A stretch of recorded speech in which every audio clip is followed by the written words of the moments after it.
Hi, this is Kevin Trainer. Welcome to my tutorial on completing and submitting your work using PyCharm Edu. What you're looking at right now is a screenshot from my or a view of my screen on a pretty much a fresh macOS virtual machine. And this, the only thing we've done on it so far is we made the tutorial where we did the install for Anaconda and PyCharm. And so I'm going to fire up PyCharm Edu right here by clicking down in the dock. I'm doing this one on the Mac. Okay. And what are we going to do when we're going to work on some kind of assignment? Well, we're going to work on, we're going to put every assignment that we hand in its own project. So the choice here is create new project. Okay. And as you can see, I have created my my place. I did this when we did the install. I created a directory called My Python Course, and I put it under Documents. I guess I could have put it immediately in my home directory. And I'm assuming that you're going to have one for the course that you're taking. And maybe, the name and the number and the section number of the course would be a great thing to do. Since I'm making the tutorials for a number of courses I'm going to do, I'm not going to even say what the name and the number of this course is. But right now we have an untitled project, so I'm going to come up with a title. Okay, and I'm going to assume that we are doing the first assignment that we're doing for the course this time through. And I am going to say that the format for the name of the project should have in it your last name and underscore, your first name and underscore, exercises and underscore, the name of the book, and this one is called Zell and underscore, chapter and underscore, and then the number of the chapter. And if you want these things to sort well, chapter 1 should be chapter 01. So I typically will have this on the instructions for the first assignment. I do in this particular one. I'm reading from it as I work. So my last name is Trainer and underscore. My first name is Kevin and underscore. My next word is exercises, because that's what these are. Zell is the name of the book. That's where they're from. Chapter, and I could put 1, but then they don't really sort in the right order, so I'm going to put 01. The reason we're naming these this way is that in your overall directory that holds all your projects, I want them to sort in a proper order. But then when you submit this, it's going to retain the project name. And then when I unzip everybody's submission and put them all onto the same directory, they're all going to line up in the right order. And that makes it much more easy for me to grade and to give you full credit for all of your work.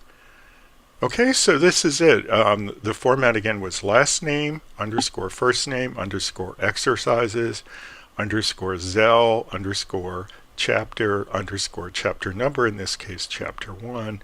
I want to make sure that we're using this, the version of Python that came with the Anaconda that we installed. In this case it's 3.6.0. If you installed a newer version, then you might have a newer version of Anaconda. And I'm going to click on create. And it's going to fire it up, and I'm going to have my project over here, and as you can see, I have a really long project name. Okay, and I'm not going to worry about that too much. Okay, and when you create a new project, you will see a little bar down on the right. It's already cleared here, that shows the progress of just the configuration of the files for that project. And in my virtual machine, I get a little blinking while that's going on. You may have seen that. Okay, so we have a properly named file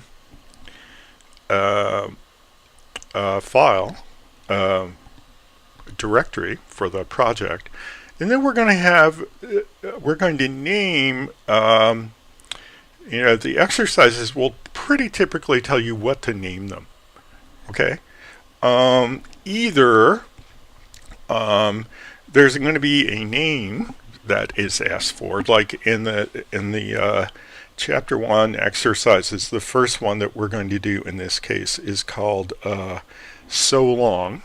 Okay, and so we say that we want to create a new Python file, and we had said we want to call it so long. All lowercase is typically the thing that you do for the name of Python files, which are called modules. Okay, and then it's going to add the extension on it. We don't have to do it. And we're going to say OK. And I just want to point out that we're going to typically in every Python module that we create, we're going to follow the convention that they show in our textbook that we're using this time. We'll have a single line comment up at the top. We begin with the pound sign.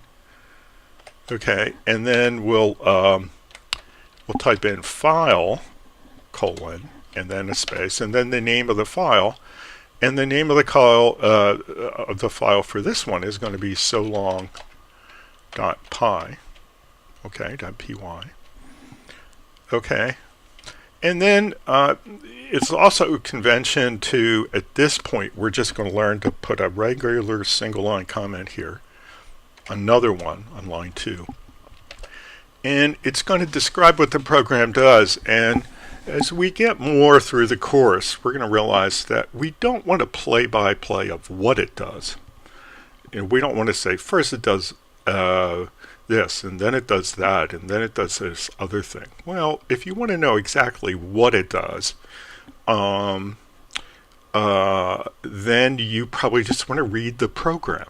Okay, what we're trying to describe here are really what you would use it for. Okay, what sort of effect it creates. What's the intention of the program in terms of creating some effect in the world, in the digital world, right?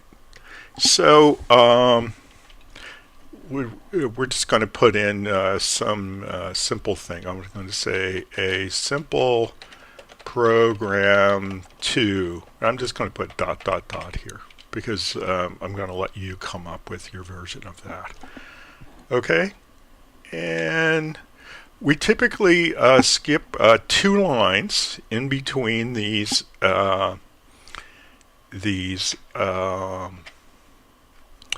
comments in the beginning of the code. Okay, and so our code would start here. We're not going to do our code, so I'm just going to put another comment line, and I want to teach you a comment trick.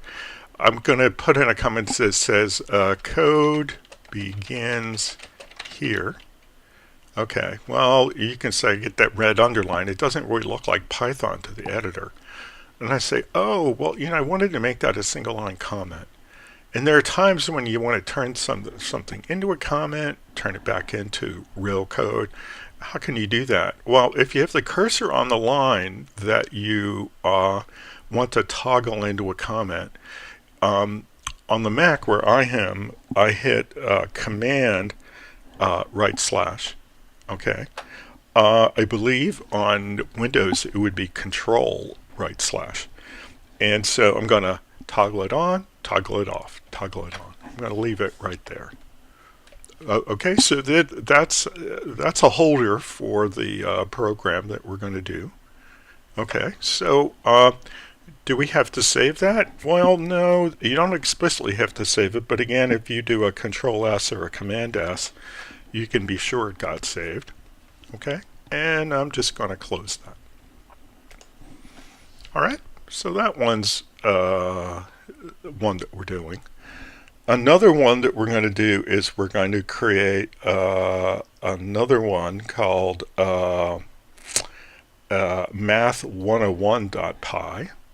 So let's create another one called math101.py, a new Python file, math101.py. I don't have to put .py because it adds that for us.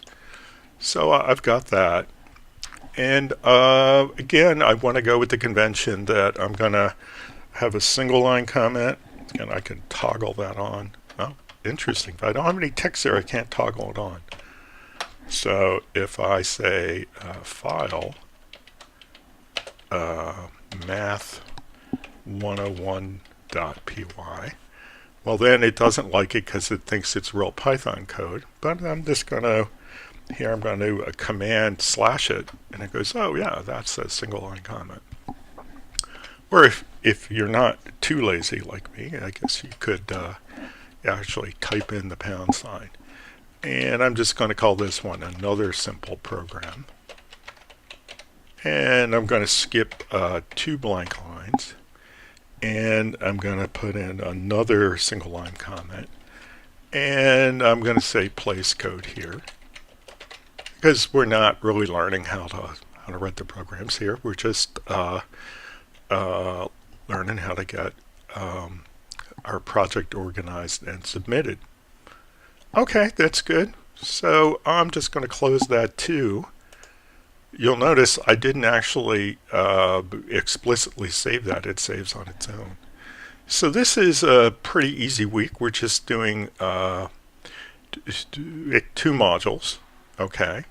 And hopefully you've written them, you've tested them, you've done all of that kind of stuff. So you're ready to submit. Okay. Well, some IDEs have a really easy way to export your project out into a little zip file. And that's, of course, what I'm used to. And with PyCharm, it's a little more manual than that. Maybe someday they'll create an easy way to do it. But here's what we do. We can get out of PyCharm. And in this case, I'm just going to close it. Okay. So PyCharm is closed. And then what I'm going to do is I'm going to go find the directory in my file system that represents that project. So where are all those things? Well, let me open up a Finder here. All right. And let's go to Documents, which is where I put it. And then I've got my Python course. It's in there. That's where all of my projects for this course are going to be. So I'm going to double click and open that. And let's say I've got 2. I've got Practice 00, which I created when we did the tutorial for the install. And then here's my project right here. Okay, well that's good. All right, so what I'm going to do is I'm going to zip it up. Okay, well, how do you zip up a file? So this directory, if we open, see what's underneath it, well, we've got a .py file for each of our things. So that's great. So all we want to do is to compress it or zip it. And now in macOS, you just have to right click on that, and you can say that you want to compress it, and you get a zip file. And it's that easy. So where are we going to keep these zip files, right?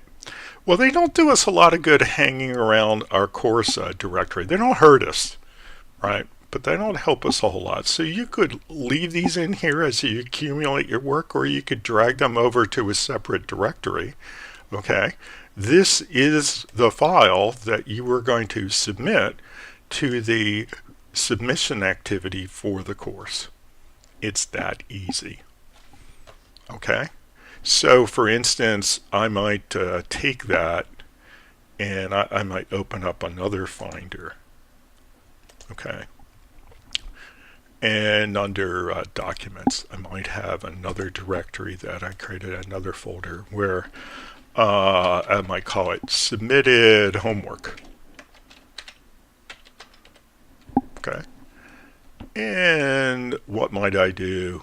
Well, I guess I could have done that in my other Finder, but I could just do something like this. I could take that zip file and I could pull it down here and segregate it and keep it away from my directory that has all the proper project directories in it.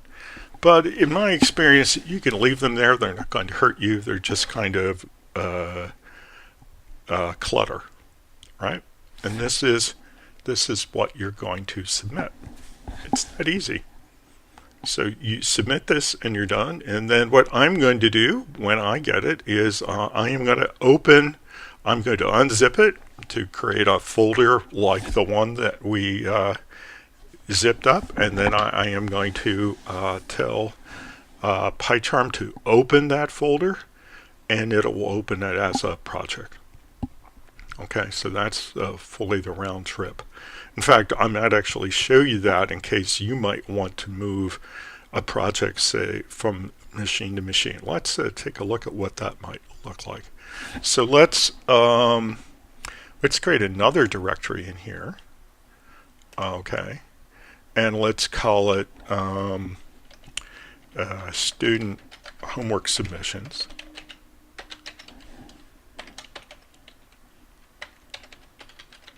Okay, so I've got this. And what I might do is I might copy this here and say, well, let's just plunk that into student homework submissions. All right, and paste it in. And then while we're there, let's double click it to unzip it. And there it is. It's right there. So that's the project in another directory. Okay. So what if I wanted to grade your submission? What would I do? Or if I wanted to work with it on another machine? Well, I'd go down to the dock and open up PyCharm Edu, and it would fire up. And it would say, what would you like to do? And in this case, I say, well, I want to open something. So I open this. And let's see. It's down under Documents. And it's down under Student Homework Submissions. So let's do that. And I don't want the zipped one. I want the unzipped one. And while that folder itself is highlighted, I'm just going to click open, and whoosh, I've got a proper project, just like it is. So that's what I'm going to be doing with your work. That's how I'm going to print it. I'm going to bring it in, I'm going to run it, I'm going to grade it, I'm going to do the whole thing. And the naming scheme for the projects is going to help me keep track of all of the files that you submit, so that what I do is I go through the alphabet in typical alphabetical order, and I grade one, and then I grade the next, and then I grade the next. So I can just keep going down the list of files that are listed in the directory list in alphabetical order. Okay, so you can use that for other use cases, not simply for grading. So there you are. Again, you're going to take the zip file, the properly named zip file, and submit it to the assignment activity for that week or that class, and that's how you submit your assignment. Okay, all properly named, all properly zipped, all ready for me to bring it into my grading workflow. All right, I hope that works. I'm going to say bye until next time. Bye-bye.